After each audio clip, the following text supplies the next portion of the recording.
तो मैनपुरी में हो रहे उपचुनाव में चाचा शिवपाल ने बहू डिंपल यादव का समर्थन करने के बाद भी नुकसान कर दिया है। प्रत्यक्ष तौर पर भले ही ये नुकसान खुद शिवपाल ने न किया हो, लेकिन बीजेपी ने जिस रघुराज शाक्य को डिंपल यादव के खिलाफ मैनपुरी में उम्मीदवार बनाया है, उनकी शिवपाल से इतनी करीबी रही है कि मैनपुरी का चुनाव अब एक तरफा नहीं रह गया है। नमस्कार, मैं हूं अविनाश और आप देख रहे हैं अनकट।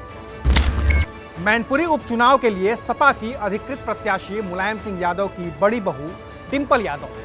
अब बीजेपी ने भी इस सीट को देकर अपने पत्ते खोल दिए हैं और रघुराज शाक्य को यहां से उम्मीदवार बना दिया है। अब रघुराज शाक्य हैं तो पुराने समाजवादी, वो 1999 और 2004 में लगातार 2 बार सपा के टिकट पर इटावा के सांसद भी रह चुके हैं। 2012 में वो सपा के ही टिकट पर इटावा सदर से विधायक भी रहे हैं। लेकिन 2017 में जब मुलायम कुनबे में बिखराव हुआ और चाचा शिवपाल ने भतीजे अखिलेश से अलग होकर प्रगतिशील समाजवादी पार्टी बनाई, तो रघुराज शाक्य ने अखिलेश का दामन छोड़ दिया।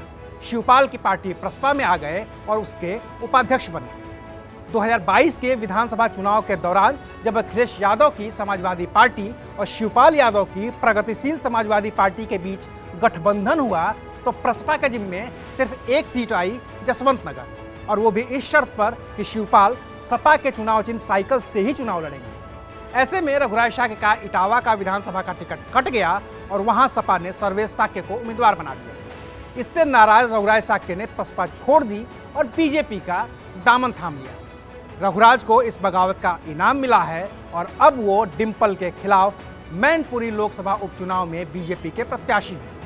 लिहाजा निगाहें तो चाचा शिवपाल पर भी हैं कि क्या वो अपनी बड़ी बहू डिंपल का समर्थन करेंगे या फिर उस रघुराज शाक्य का समर्थन करेंगे जिन्होंने अपना भरा पूरा राजनीतिक करियर सिर्फ इसलिए छोड़ दिया क्योंकि शिवपाल की अखिलेश से नहीं बनी और रघुराज ने शिवपाल का बुरे वक्त में भी साथ दिया। बाकी तो बीजेपी ने रामपुर उपचुनाव के लिए भी आकाश सक्सेना को अपना प्रत्याशी बना दिया है। आकाश सक्सेना ही वो नेता हैं जिनकी वजह से आजम खान के खिलाफ मुकदमों की लंबी फहरिस्त शुरू हुई और आखिरकार आजम खान की विधायकी भी चली गई, सजा भी हो गई और अगले 9 साल तक चुनाव लड़ने पर रोक भी लग गई। रही बात मुजफ्फरनगर की खतौली सीट की, तो वहां बीजेपी ने पूर्व विधायक विक्रम सैनी की पत्नी राजकुमारी सैनी को अपना उम्मीदवार बनाया है। खतौली के विधायक विक्रम सैनी भी हेट स्पीच के मामले में दोषी पाए गए हैं, लिहाजा उनकी भी विधायकी चली गई है, जिसकी वजह से वहां उपचुनाव हो रहे हैं। सपा ने रामपुर उपचुनाव के लिए अभी अपना प्रत्याशी घोषित नहीं किया है।